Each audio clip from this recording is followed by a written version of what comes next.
Sensational.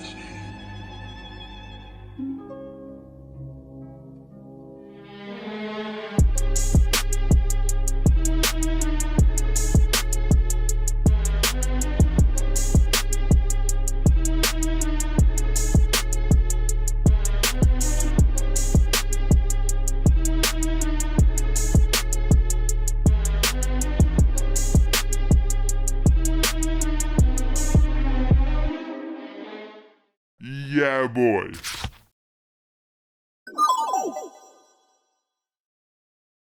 Hey guys, it's Gaia Speaks, and we're on another episode of the Vegas Creative Network. Today we got Nick from Valley Soulz, and honestly, I feel like we've met, you know, obviously, and we've talked, you know, like I already consider you a friend, but I really feel like we don't know so much about each other just yet. And I always start off these interviews by saying how we met first, and I don't think it was that long ago, honestly. Yeah. I think it was like the week before Coachella. Yeah, the week before Coachella for you. Yeah, and like DEVON hit me, and he was talking about, hey, we're doing this like show, we'd love for you to, you know, host it. And I'm just like, oh yeah, of course, bro. Like, yeah, I'm just not getting into my host bag, you feel me? And like, this venue is crazy, like, you're not gonna. I'm like, all right, I'll go. I even remember the day that I went, like, I don't remember what happened, but something happened where like I was like an hour late. Yeah, you had to. It was like, I think you were supposed to be there at like 5:45 or something, and then you said like 6:45. Yeah, and I was like, dude, like, cause it just was a lot going on that day, and I was just like, dude, like my time is like leaving me. But Devin was super cool with it. He said, oh yeah, we're still here, and I'm like, okay, cool, I'll pull up, which I'm really glad I did. Because what, that venue is crazy. It's nuts, ain't it? And the fact that it's in Henderson is crazy. There's nothing in Henderson, I feel like. There's no events. You know but that now, right? Yeah, you know, I feel like there's all the events. I'm just, yeah, that's just me talking though, because I know there's probably something going on over there.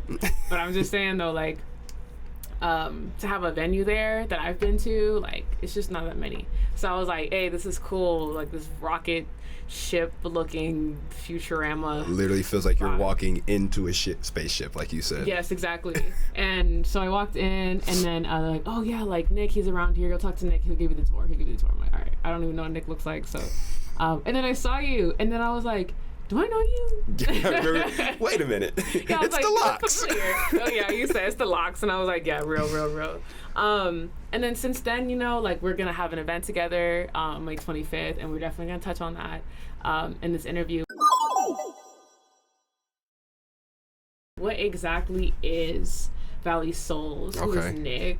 You know, how did he get into it? But yeah, I would love to know that story. All right, so I will start with what's Valley Soulz, because that's what's most important to me right now. Okay, so the Valley part comes from I started this company in the San Luis Valley in Colorado. I was working for a Boys and Girls Club. I was a director of a Boys and Girls Club in Saguache, Colorado. I'm from an inner city in Akron, Ohio, and I used to think that at that time, inner city kids had it the hardest or the worst from just like a poverty line or the struggles and challenges you face as growing up. I met these kids in Saguache, Colorado, and I was like, wow, like I was blessed compared to what they have. There's a part of it in Saguache, in that area, where these kids don't have water, they don't have shoes, they don't have, like daily food. Like we're talking to a point where they have a grocery store, but it's like, I would say probably no bigger than this office space, to be real with you. And they have Alamo, so it's about an hour away from them. But again, because there's so many less opportunities there for them, like the basis of even having, you know, like consistent gas station job to get to Alamosa isn't even in it. So it was a kid named Ryder. He had a wrestling tournament on a Saturday, and he was just like, I had actually reached out to some of my old football friends, and I was like, yo, do we have cleats, pads, anything that we can get these kids?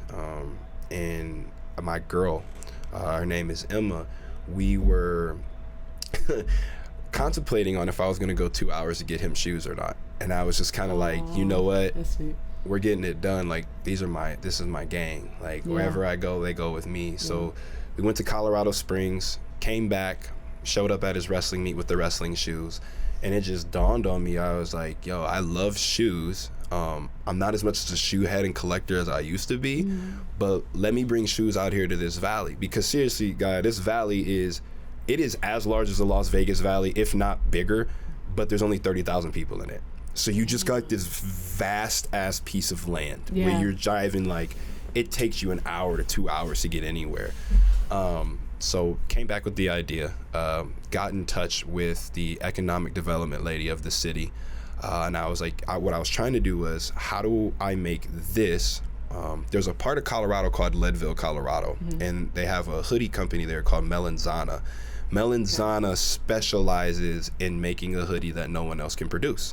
But the thing about it is you have to have an appointment to go get one made for you, or you will show up and whatever they're selling outside their door is like what you're gonna get that day. I thought it was super cool because I'm like, okay, this is a niche. No one else is doing this. So I was like, well, let's transfer it down here. And so my whole goal was to give shoes to that entire valley, but it wasn't gonna be you walk in and it's like a flight club where it's like $500, $600, $1,200 pair of shoes. Like, that most high-end shoe I was gonna have was a pair of Air Force Ones. Everything else in between was just to give everybody else shoes. So I started kind of doing that track with that, and I was getting back into the creative land space, because I used to create a bunch of different things on my computer while I was going through football and playing football. I ran into a group of people called the Wileys who were gonna help me open a shoe store there. And then life just out of nowhere, I remember I put the down payment down to open it up. I had 2 pop-up shops, and then all of a sudden I had the opportunity to come to Vegas, which was hilarious because my father retired here in 2017, if I remember correctly. And so every time I would go home or take a break, I was coming here. And I was like, well, you know what? I'm about to graduate. Not only am I about to graduate, but like, I'm with my lady now. Part of my lady's family is here. And it was kind of like, what are we waiting for? Like, we might as well just do it now. So I knew being in that location how hard it would be to get the supply to meet the demand for what was going to happen. I knew that off the first pop-up, I didn't sell a thing. The second pop-up, I sold... Pop-up for just shoes? Yeah, just shoes, First pop-up, didn't sell a thing. Second pop-up, I sold 3 things. But it was the inquiries I was getting.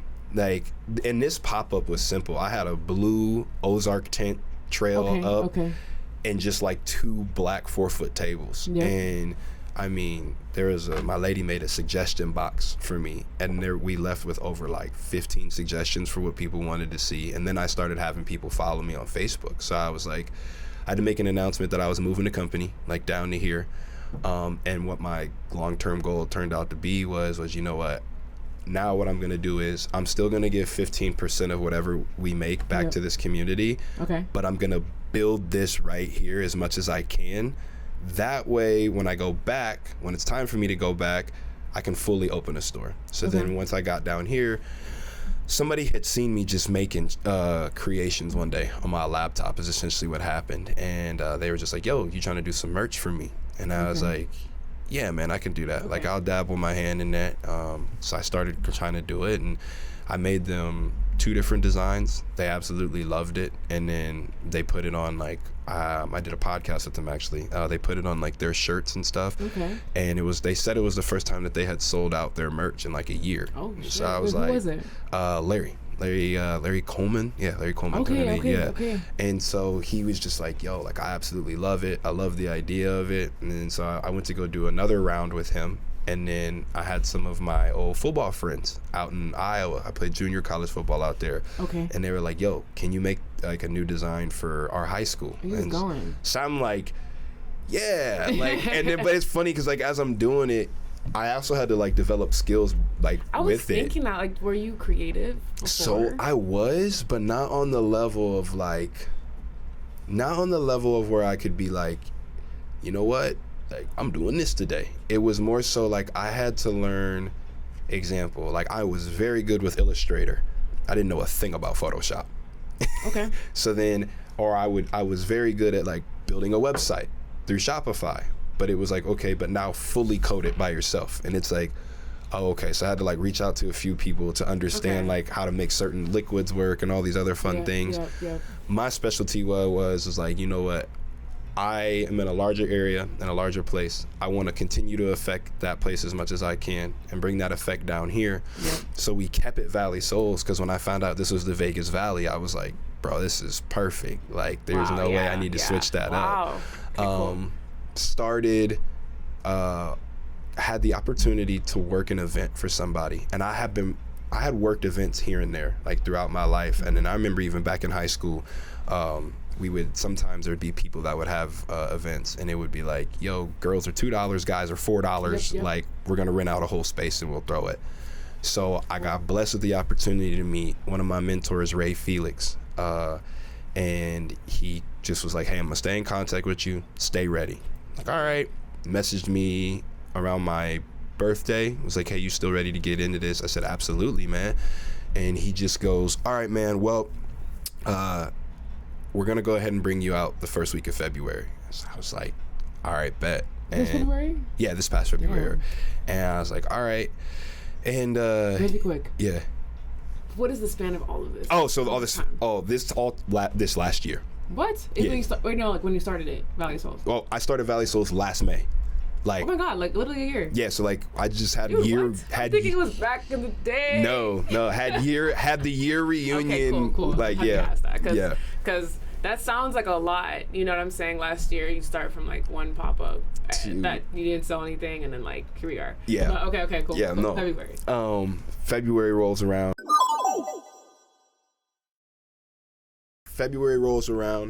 I have been reaching out to also my man Ryan Guthrie. So Ryan used to play football with me. We played junior college football together. He actually is a producer at a studio called Reese's Studio in Los Angeles. Okay. And I told him, I said, man, I'm getting back into the creative life. Cool. At some point in time, I'm going to use you as a resource, but like, let me build something first before I come and waste your time. It's like, all right. So he was giving me little hints here and there about just like what to pay attention to, like understanding what a DP is and, you know, production assistants. So I was educating myself. But during this time, I was an operations manager over a gym. So I was actually being able to look at like full lists of things, like from taking track and inventory and everything, checking on employees, like doing all these things that you would do if you were running production in a sense, and making sure everything was ran the right way. And for what again? So that was a gym, a series of gyms at that time. I was operations manager there. So like I said, Ray hits me up and he was like super secretive about it. And I get out there and I remember I was like, yo, can I wear my VSZ stuff? And he was just like, you just got to make sure you dress nice. So I was like, all right, bet. I pull up and he's like, yeah, we're doing SZA's Grammy after party.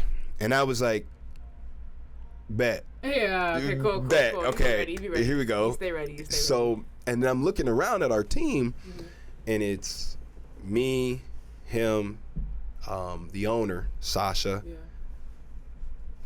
I want to say she was the director of operations. I believe her name is Katie. And then there was Tiana and then Eric and then a guy named Chad. So there was only 7 of us. And I'm like, only 7 of us is about to set this whole thing up. Now there was some other people there working tandem, like hand in hand with stuff. But in that one moment, I'm almost positive I learned a degree's worth of stuff in that one time. Wow. Because I got to see their floor plan, like how they had the floor plan sectioned out. I got to see the adjustments that were made and how they were made. And then even at one point in time, you know, I was blessed enough with Chad, who was running their security. We got tasked with setting up the VIP area. So it was just us both. Yep. But we were in a bit of a time crunch though, because one of the things that they had did, which was really cool, they had brought in a boat.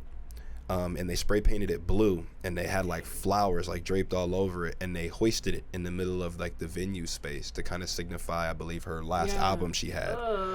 And then they had set up diving boards on the stage. Like it was cool. And so, but being in it and seeing how they operated, I was like, oh, like this is it's similar to some other events that I've done and ran, but like it's on a higher scale. But it's also like it was inspirational because of how much I was learning. There was not a single, I remember Terry, the bar manager, like I learned things about a bar that I never even knew that made sense, that you had to know that made sense. And I think one of the coolest things that I had in that experience was the pre-show that they had. Their entire group, that's Pave Production, every single one of those individuals are awesome. And that pre-show was down to earth, because in my mind I'm going into that thinking like, well, these people are setting this event up, so like they must be a certain kind of way, because that's kind of like the stereotype, right? Yeah.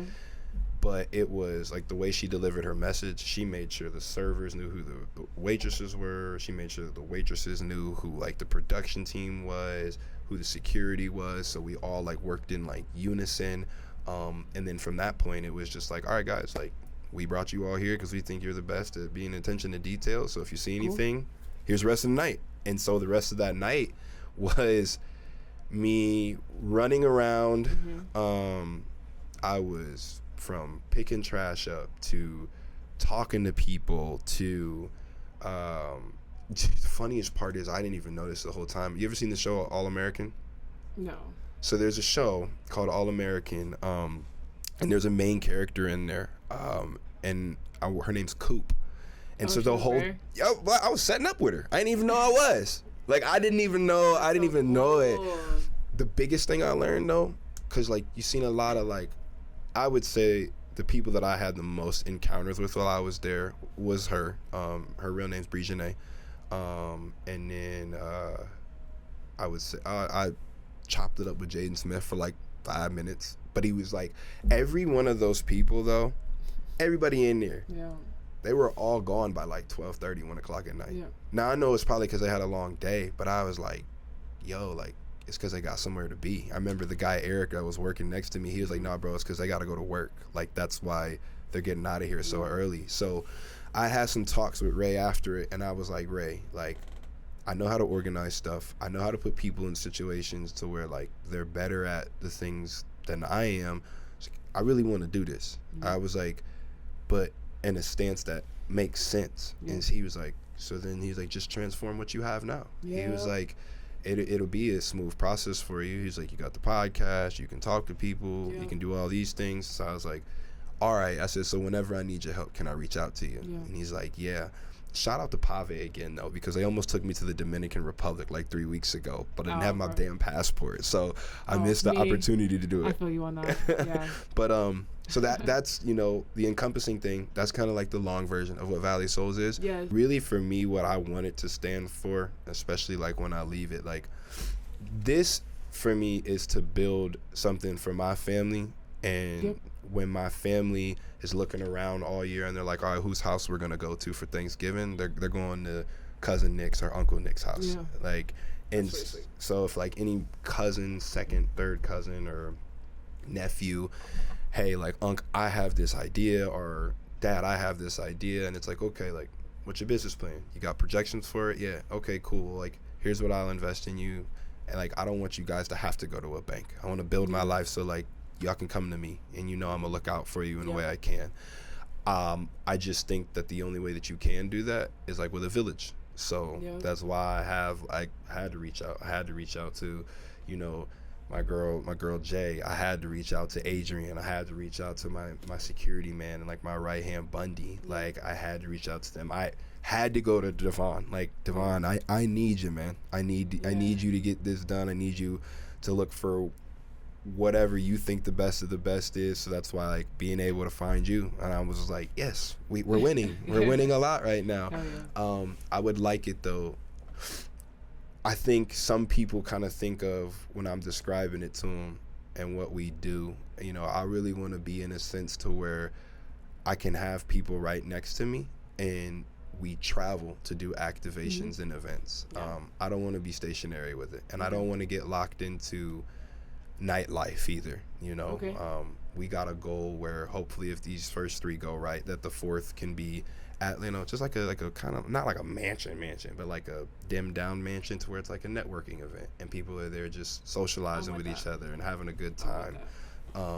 So yeah, and eventually, you know, I want to be able to give something to my kid, you know. I got a little girl. She's gonna be 8 this year. Yeah. Oh my God, that's so sweet. Yeah. So that's the biggest thing, making sure she can get whatever she wants whenever she wants, because she definitely is daddy's little girl, 150%. Yes, I love to hear that. But yeah, that's Valley Soulz.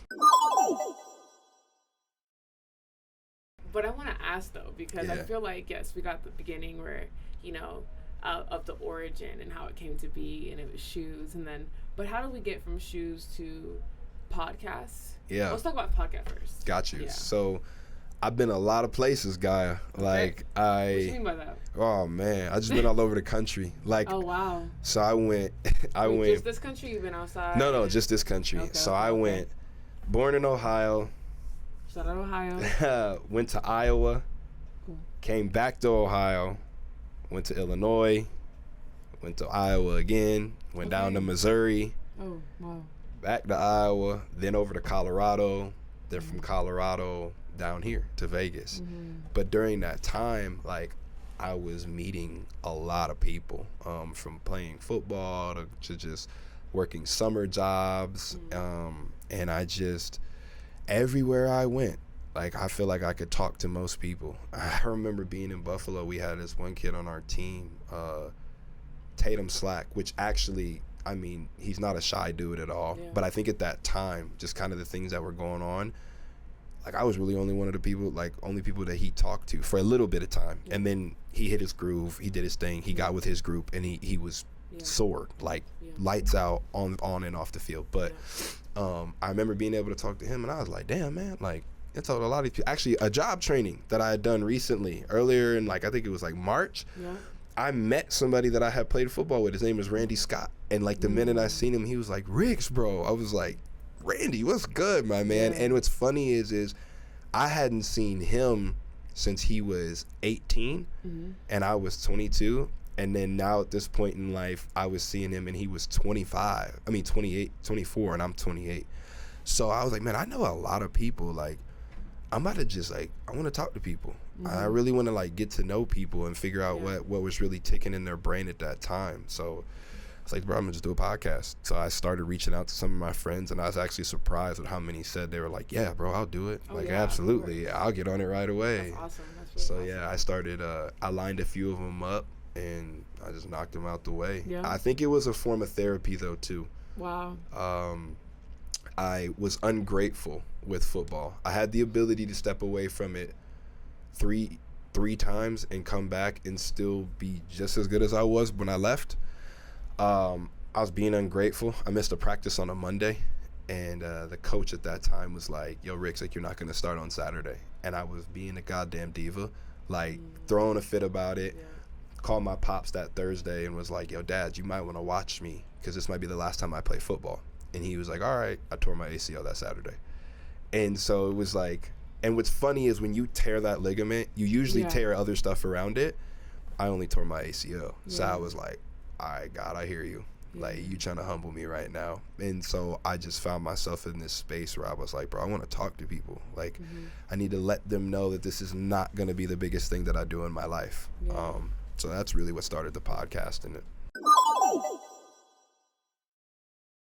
yeah, and I want to ask about football. Yeah. It seems like it's a big part of your life. And how did that start? And even with, like, you know, tearing your ACL or you know, you said that you left 3 times. Like, it just sounds like a whole story going on. I think you went to college for football, you said, too, and we talked briefly before the interview about that. So we'd love to know about that, because I think, like, sports show a lot of our character, and with how I know you, you're very, like, again, detail-oriented, and I could see how you think in sports. You know, like, some people just think differently. I think athletes do. So we'd love to know how that kind of came about. I actually had to beg my dad to let me play. Okay. How old were you? 9. I was 9 years old. Yep. What made you want to play? Oh, man. You know, honestly, when I look back on it now, I would say it just,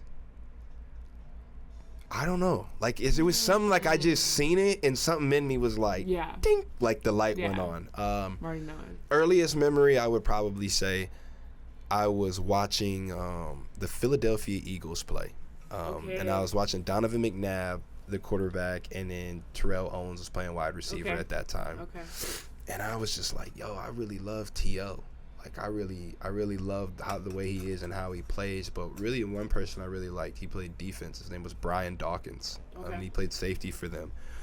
Started playing the game a little bit, and which is even funny because I had a little mode in Madden at that time where you could build a franchise. So I was like 8.5 years old. I would like go pick a team. I'd like move them across the country and restart this whole thing, like set their prices, all this shit. So Capricorn shit. Yeah, that's literally what made me be like, you know what? I'm actually do it. So I started begging my dad. My dad didn't want me to though.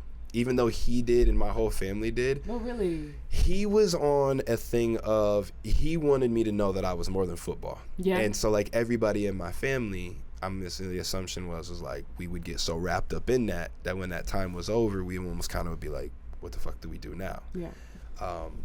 So 9 years old hits, a guy named Sheldon came up, heard me begging my dad, and he finally let me go and play. So I started playing, and like I said, it was like night and day. Yeah. I get all the way to high school with it, and I start experiencing kind of like my first like politics kind of thing. And not that it was like crazy or anything like that, but it was just something where I was like, ah, shit, like I wish I wasn't going through this. Had a great experience there, but then started to realize that I was doing things extra outside of like what other kids are doing. And so a part of me started to grow. I wouldn't say a big head, but you definitely couldn't tell me shit. Yeah, like, you put in the word. Yeah, like at all. That. So we get to college, and when college had first came about, my recruiting thing was kind of unique because I switched high schools my last year. Okay. And that's, like in the football world, you kind of don't want to do that. Yeah. So I went to Canton McKinley High School. Our football field is a Pro Football Hall of Fame in Canton. And so really, really big high school, balled out, did my thing, but I felt like the offers I had on the table like weren't enough. And so I remember my dad, at that time I was trying to be an orthopedic surgeon, and he was like, well, if you go to Findlay, like, and they had given me a scholarship, it was a Division II school in Ohio, he's like, you'll be able, like, you do this, that, and the other. And so I go for a little bit, and I think I was there for like 2 weeks, and I was like, yeah, this ain't it, like I'm out. So I just left. Like you told me before this interview, you gotta just decide to leave. I was like, I'm good, bro. Yeah. I came back home, and I remember I was like, Dad. It's like, yeah. Shout out to you, Dad. Like, I'm gonna tell this story, but some other people are gonna be like, damn, but I love him for it. I told him, I was like, I'm not going back there. I was like, I'm going to junior college. I'm getting a Division I scholarship. Like, I know I'm worth it. I know I can get it done. And he was like, okay, I love you. So I love you too. Hung the phone up. I tried to make a call, my phone's off. Oh, wow. And then I get a hold of my mom. I took the bus to my real mom's house. I was like, Mom, my phone's not working. She's like, yeah, your dad shut your phone off. I was like, for what? And so I call him from my real mom's. I'm like, Mom, like, I'm like, Dad, like, what is going on? And he was like, you want to make grown man decisions, dude? Oh. He was like, you gonna pay your phone bill? He's like, I'll keep you on the health insurance for a little bit. He's like, but when you figure that out, you let me know too. He's like, I'm trying to save you from yourself. And I was like, at that time, I didn't understand what he meant. And so me and him went on like a 2-month thing where we didn't say a word to each other. Yeah. Thanksgiving comes around. My grandmother was like, my granny runs it. Like, that's the Teflon Don in the family. Okay. She's like, y'all are done with this. Like, you're going to support him because he needs you. And she's like, and you going to respect your father. So then at that point in time, me and my dad just came together. Yeah, and that was it. Like, that was it. It was over. Yeah. And I was like, all right, Dad, like, how do I get on the track to do this again? Yeah. And he's like, stay in shape, do what you need to do. Me and him reached out to a coach that wasn't my high school coach, but he had played football with. And there's like, hey, he's yours. We know he's talented. We've seen him play. Let's send him to junior college. So I showed up in Iowa with a backpack at a junior college. And I was like, all right, let's get it. So football for me, it has always guided me to where I needed to be. And it saved me. It saved me a lot of chances. It allowed me to see different parts of like the world and what was going on with it. Now that I can look back on it, I can honestly say, like, if it wasn't for football, you wouldn't be sitting in front of me right now, for sure. But with that being said, for me, football was always just this thing of, I think it was a way for me, from my younger self, to express myself. Because I know whenever I put that helmet on, and I'd always wear a visor in mine, it was in my mind, it was like nothing can get in here. Yeah. Like now it's just me, and like I'm controlling what's going on. Like I can see everything that's going on. And I also loved the the breakdown of it. There was just something about it. Like when I would be out there, because I played defense. Okay. I had the blessing to be around a coach named Matt St. Germain, and he just taught me subtleties and tendencies to really pay attention to, down to the science of like, if I were to turn on a game now, I could watch a team, any team probably, any college team, I would say, pro's a little different, any college team for about half a quarter. I can tell you what their game plan is, who they're targeting, and then I can tell you what they're trying to focus in on the most. I can tell you where their weakest link is, and then I can tell you whether it's going to be a run or a pass just based off what the quarterback's doing.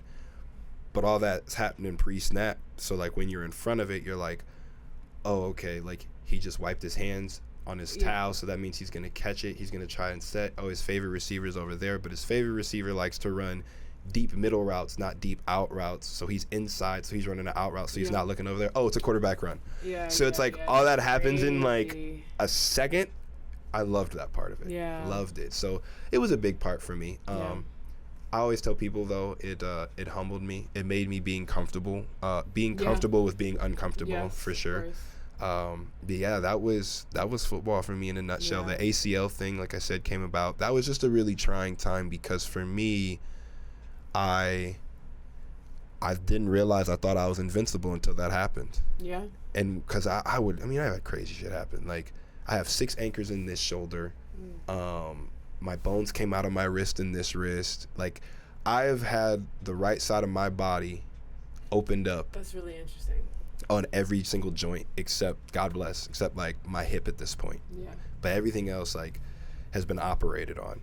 And so it was humbling in the sense of, I remember that next week, and anybody that has ACL surgery has experienced this before too, but like you have to have help to like use the bathroom. And I'm like, and I was like scared to get in the shower because I'm thinking I'm gonna fall over. It was not a great mental space to be in, but it also made me realize too, like once I get out of this, I'll be good to go. And like I said, I got my daughter, and that's really kind of what made me be like. So no, not in that time. Well, you already had your daughter. I already had her. Okay. That was a big thing for me. Is I didn't want to. I started looking at my body, and I'm like, well, I don't hurt now. I was like, but eventually I'm gonna hurt. And I was like, when she's running track and stuff, I didn't want to be the parent that was like, when I used to. I wanted to be the parent that was like, I can actually get out here right now with you. So that's when I was like, you know what? I think it's time for me to call it. It's done everything for me that I've needed it to do. At this point, like now it's up to me to go find another Nick and be like, hey, do all these things because I promise you they'll take you here. So yeah, that was football for me. And that's beautiful that you were able to transition from football to something else. Because I've heard stories like this, you know, where eventually sometimes you just have to hang it up, you know, because we're, you know, human beings and there's wear and tear and all these things. And I always can admire someone who did something for their whole life and then they're like, all right, like the next thing, you know what I mean? But I just think they'll always have that mindset, of course, right? And the discipline and all these things. And so that's really cool. So thank you for sharing that.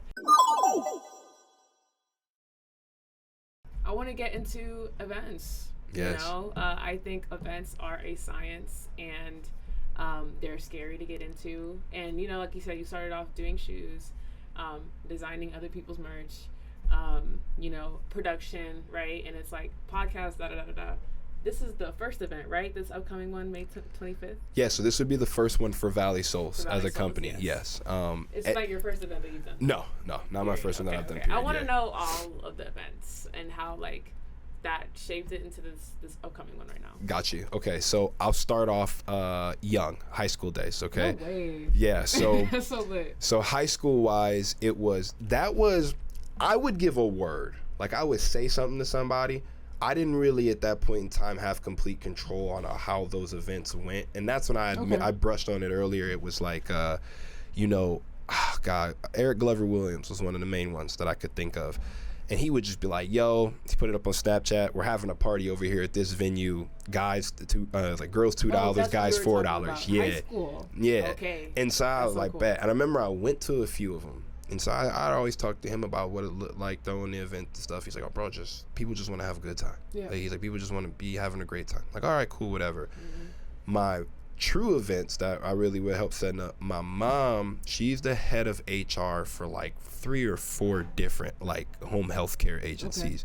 But she was always tasked with doing their marketing and setting up these events for them. So whenever I would go help her set up the events, I would see everything from like the consultation, the budget, from like how you were going to set it up, how we were going to put drinks to set a certain way to get people to come over here and look at it like that. So I would do all of those setups with her. And then I had a time span where I was just like, man, you know what, like I really kind of want to try to plan some of these things myself. Ooh. So I had a stint in Iowa where me and a few of my friends had a house on a street called Pearl Street. And I kept getting in their ear with all these ideas I had. I'm like, bro, we got to throw a slip and slide party. Yep. We got to throw a beach party. We'll just throw sand all over the place. It'll be good to go. Yep. And then I had the opportunity to be involved with a part of a fraternity at one point in time. And I actually helped them do the sand thing, that beach party setup. We just literally poured sand in all over the entire place. So when you walked in, like, and we had like these blow up, like, we had these blow up like palm trees, like we tried the best to make it like a beach in the middle of Ohio. So that was awesome. That's so dope. Doing those were incredible. And then doing all of the setups and stuff that I would do as far as just like kind of like the almost like production assistant role, like here, there, and everywhere, you know, learning as much as I could during that process. I would also say too, I should have had that second pop-up that I was having for the start of Valley Soulz, and it was a shoe store. Okay. It was set as an event itself. Like you were supposed to see the pop-up, come in the store, and then when you came in the store, you could see, like, because I had everything emptied out at that point in time, and then the goal was to put those really nice like vinyl flyers up of what would come, to see what it would look like. Didn't fully materialize the way it was supposed to. And that was only because in that area, if it rains, people don't come outside for whatever reason. So there was that. But then also too, like just the small little, there's this app called Bacon. And it's kind of popular on the West Coast.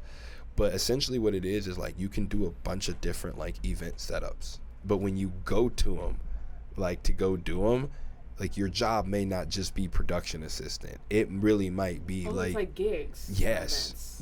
Okay. It really might be like production assistant as a title, but when you show up, you gotta like direct 4 people, and then you gotta do your job too. And then like, it's definitely on ground, like hitting it. I would say the biggest ones though were in Grand Junction. You know, I had the opportunity to plan a wedding at a winery. And that was scary. I learned a lot. Weddings are. Well, I learned you can't mess those up. No, not at all. I learned a lot about colors through that process. Okay. Because I was kind of making somebody's bride not the happiest when I was coming up with some of the ideas that we had. Yeah. But then I learned that that's her day. So like that's what matters the most. Exactly. Yes. As a CEO. What does it take to build a team? It's an ever changing landscape for sure. I would say I had somebody tell me, like I told you off camera earlier, like, you know, I created this, so it's like this is my baby. But I gotta be able to hand it to people at times for it to expand, because if I don't, it's forever gonna stay right here. For me personally, the first thing I look at is like, I got to be able to have a conversation with you, and not just a conversation, but just something where when I speak to you, I feel like we're on the same level. I feel like that I could look at you on a bad day and be like, hey, I don't got it right now. Like, I need y'all to have it. And you could look at me and be like, yo, Nick, I don't have it right now. Family, your relationships in your life also is what I look at for people. Don't tell me you want to work hard with me and you cheating on your girl. Get out of here. Like, if you can go ahead and go and do that, that's a little real, and you laying down with her, I don't know what you could do with me and my other 3 people I got over here. Character is really big for you. For sure. 100%. You got to be able to check me too. Because there's times where I know that I will get running, I will get rolling, and like I got to get slowed down. And then, you know, ultimately it's because I'm in a creative landscape, I don't want to go get somebody that I don't think is not creative. I want to go and have somebody that's creative in a way that I really may not have experience in, so they could teach me. And then I'm like, okay, well, here's the head of this department, but I will learn what they're doing. So that's, first person was Josephine Leroy. Yep. She is, she's awesome in the fact of she's going to tell you the way it is and not hold it back from nobody. Yeah. But also she's really down to earth. And like I say, like those people got to kind of carry the same thing I carry. Like, the relationships in my life are not more important than this. Yeah. I know that, and I know some people are kind of like, oh, well, doesn't that put you in a thing where they could just at any moment in time just be like, I'm not, those are the people that I want though. Like, because at some point they're going to consider us family too. So when they consider us family, it'll work hand in hand, I'm the kind of person that, with Jay, when it comes to Jay has a son. She wants to bring her son. We get to a point where like we're here full time, 40 hours a week. Bring him. I ain't gonna say no. What are we talking about? Like, he might be the next Kanye for all we know. I'd love to have that stamp that I let him in the studio. He's part of it as long as she is, right? Exactly. At the end of the day, so. Exactly. So character, how they wake up and what they do and why they do it for what they do it for. And then the other part of it too is just them being able to authentically be themselves. Like, I don't have a problem with somebody being like, I think that's a terrible idea. Yeah. Okay, well, if you think it's a terrible idea though, like, what's the solution behind it? Like, we all got to have our oars in this water rowing at the same time, even when we don't want to. So Jay's specialty is she has this ability to kind of look at an interior and an exterior and just go, this would be perfect here. Okay, no, this should be set up just like this. I can do that too. Hers is another level of it though. Like, we're building an archway outside of Moonlight. I told her about it that night it was the night that actually you had got there. When I got home, she had the blueprint on a blueprint app already done and what it would look like. I was like, this is why I loved you. Like, appreciate it.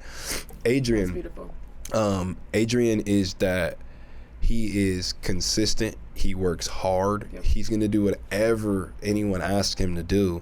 And the cool part about Adrian too, though, is how just creative he is, man. Like, I watched that man make a mural in 6 hours on I think it was like a 48 by 90 canvas. Ooh. And it was like, he didn't want to do it. It was like last minute, but like he was getting it done for us. And so, and he's constantly, every day he messages me and he's like, yo, Nick, what can we do for Valley Soulz today?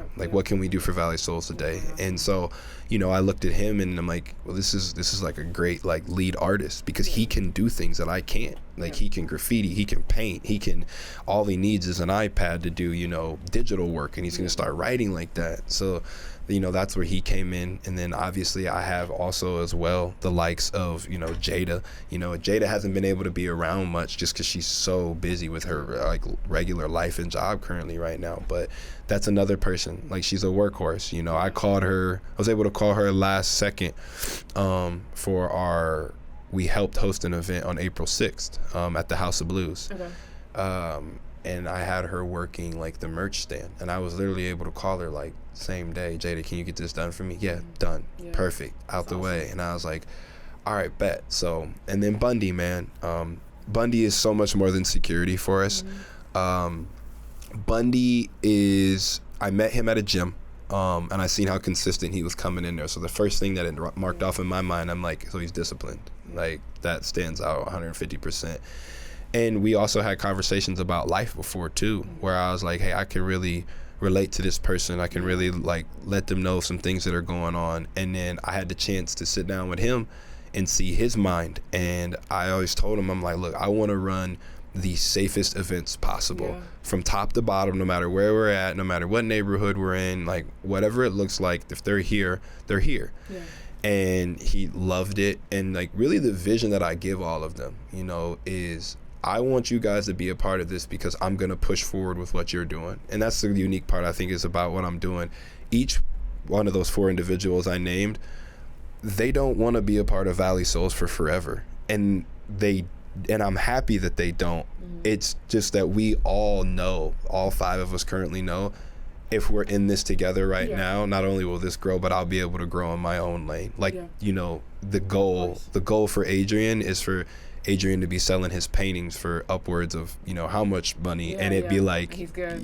And his artist nickname is 11. Like, so I really want 11 to be able to like go, hey, I appreciate you, Nick and Valley Soulz, but now it's time for me to venture off on my own. And you know, those conversations that we have, he knows as he grows, I grow, and as he grows a part of this, then people will follow him, and I'll still have some of that following, but it'll always be that connection there. You know, the same thing with Jay. Like, Jay is, I want her to be able to be fully that lady that's like walking around, and it's like, when I grow up, I want to be like Josephine Leroy. Like, you know what I mean? You know, like just command the grace, you know, how things are going like that. And Bundy, you know, Bundy is you sit down with him, man, it's he's gonna tell you some things about yourself that you didn't realize. And the way that he reads people, he doesn't just, one thing I love about him is when he's not just security, he's not just protecting you, he's protecting the business. And a lot of that goes into, if you get into an argument with somebody in a place you don't need to,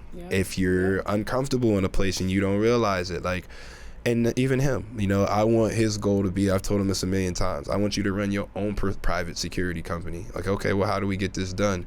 Be our security. Be the people you trust the most.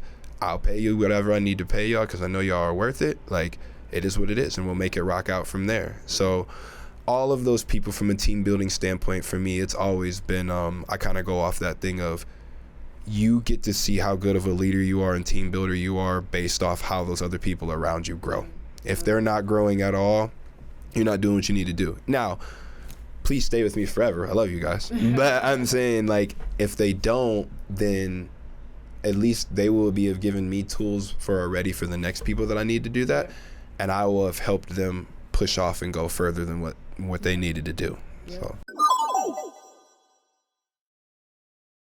Lastly, about how Moonlight came to be and why people should come to our event. Absolutely. May 25th. Let's get it. Absolutely. Oh, I want to say one more. I got to say one more thing too. Emma, she, man, definitely got to get that out there. Yeah, please do. Would not be in this position right now if that lady wasn't next to me, behind me, however you want to say it. She definitely, I don't find those four without her. You know, there was a lot of conversations I had to have, and I had to come to myself as a man. And like, when you find someone or something that makes you look at yourself differently, you definitely have to kind of be like, you know what? I'm gonna listen to you because you have my best interest in mind, you know, no matter what those things kind of look like. And she's been here from when this was on a green notebook paper and I was sitting in a apartment in Alamosa, Colorado.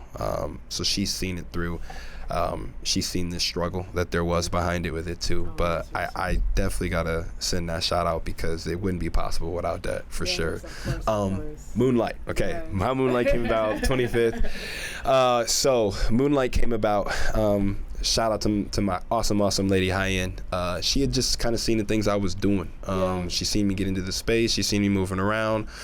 And she was like, hey, there's a place that needs to be revived. It's kind of, I wouldn't say revived. I won't put her on spot and say she said it needed revived. It was more, she said revision is what she said. Yeah, and so I was like, all right. And I just said, well, like, what do they want us to do there? Like, what do they want, you know? And she goes, I think they want you to do an activation. And I said, okay, that ain't nothing crazy. So when I get there, I'm meeting with one of the owners at the time, and he's just like, hey, he's like, I'm having this problem. And his problem essentially was he has a beautiful venue, but not many people know about it. And I just started asking him. I was like, yo, have you actually introduced the place to people? Have you gone to a point, and I mean introduction, I mean, like, you know, are you know, not just taking random pictures on your phone? Like, what is this really looking like, this process that's going into it? You know, are you getting out in the community and letting people know about the multiple things the space could be? A lot of those were, you know, no's, and a lot of them were yeses, or more, it was more so I don't know how to. So I came with a pitch, and I just had it like, this is what we'll do, this is what we can offer, this is what it'll look like, this is what the projection will be. If you like it, like, let's get it started. And so I took it to him on a Saturday, and when I took it to him, he was like, dude, he's like, just give me a few hours. And I was like, all right. And then I got a call that night, and he was like, yo, I absolutely love this. Like, we've never had anybody come in with like a full-blown proposal before. Like, we want to ride with you. We want to do it. And so my request for that was I was like, look, in order for that to happen that way, after everything I showed you, and like, you know where I'm coming from with my expertise, I was like, I'm going to need 6 shows. I said, and I'm going to need 6 shows because what I want to happen is I want it to be progressive over time, not where you just have this one thing and then it harms you in the long run. And he said, well, how would it harm me? How would it harm us? And I was just like, is if we have this blowout event with everybody I'm going to attempt to get here, I was like, it's going to let your business down if people continue to come and none of those are there anymore. I said, and then it'll also affect like anybody in between. So he's like, all right. He goes, can you get me like more projections like you gave me before? And I said, yeah. So I had it to him the next day. So when I had it to him the next day, he was like, oh, like, yeah, bro, like, let's get this done.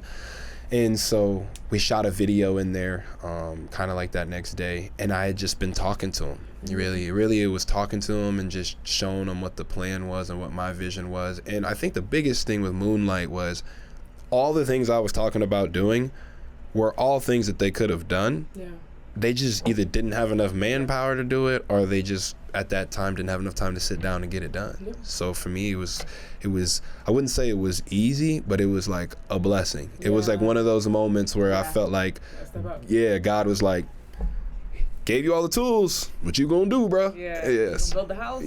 Exactly. So that's how Moonlight came about. The May 25th date itself came about because I was thinking May 18th, but then I was like, I want to make sure it's done right. And I was like, I want several weeks of planning behind it, because we planned for, so we did all the logistics obviously for this one are done. Almost all the logistics for the second one are done too. Cool. And I wanted it to run that way. What kind of put me in a crunch time was my man DEVON, I was having him come out so we could do an athlete showcase, right? So we could throw that on a flyer. And he was like, well, I got to do that on June 8th. And I'm like, okay, whatever, man. But May 25th, though, you know, I'm really excited about that because we have you and everything that you're going to bring behind that. So I'm really excited about that.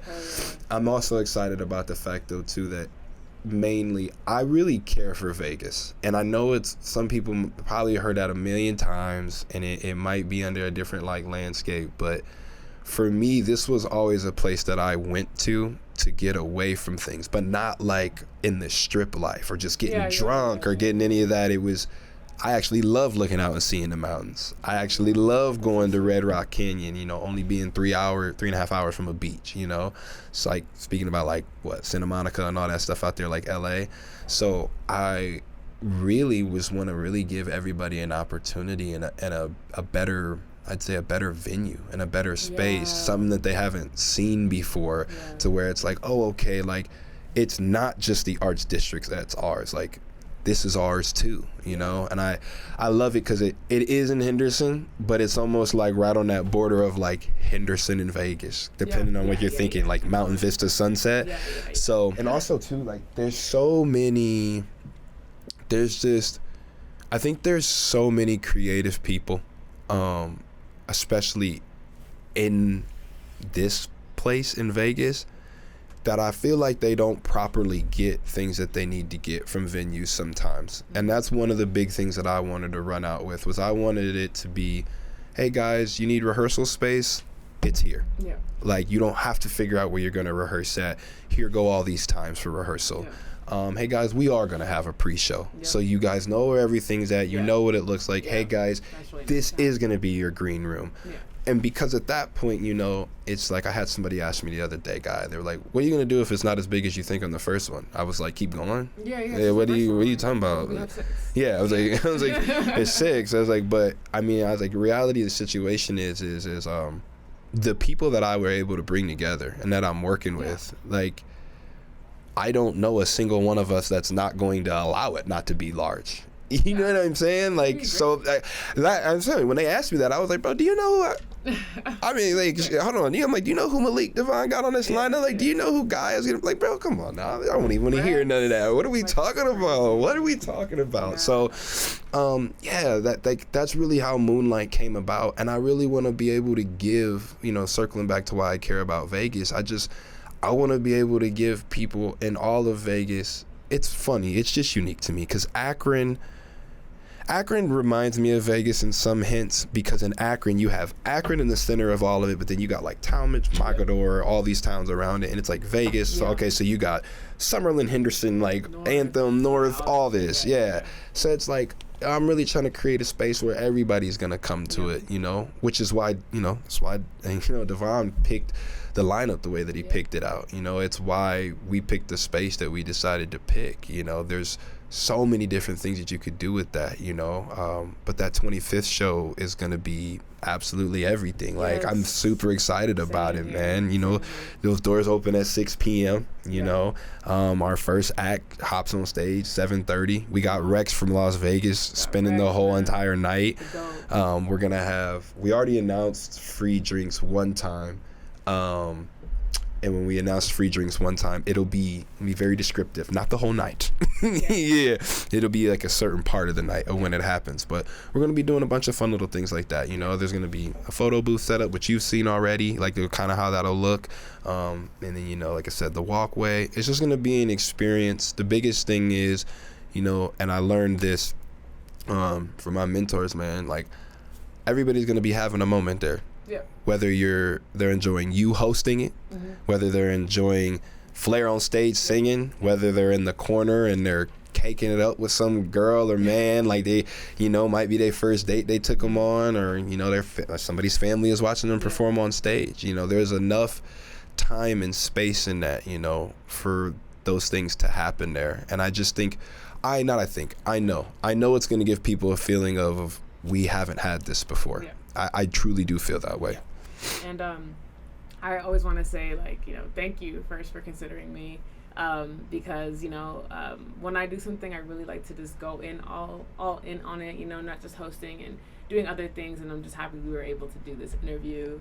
And, you know, in addition to other things that we do to help promote the show and such. And I am in love with the venue. I think the venue is different.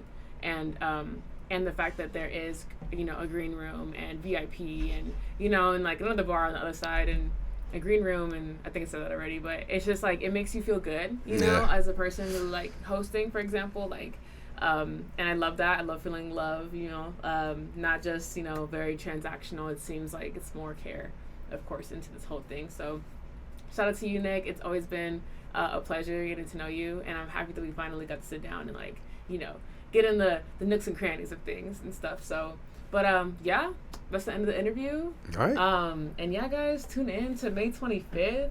Valley Soulz, we're gonna have amazing performers. It's gonna be a whole night. So even after the performers are done, we're gonna just vibe out for a little bit at the end. And this venue is crazy. I'm so serious. So please check it out. And yeah, love you guys. Have a good one. 4500 East Sunset Road, May 25th. You know you're not doing nothing else, and if you are, I'll come get you myself. Hey, you said it, bro. So, appreciate y'all.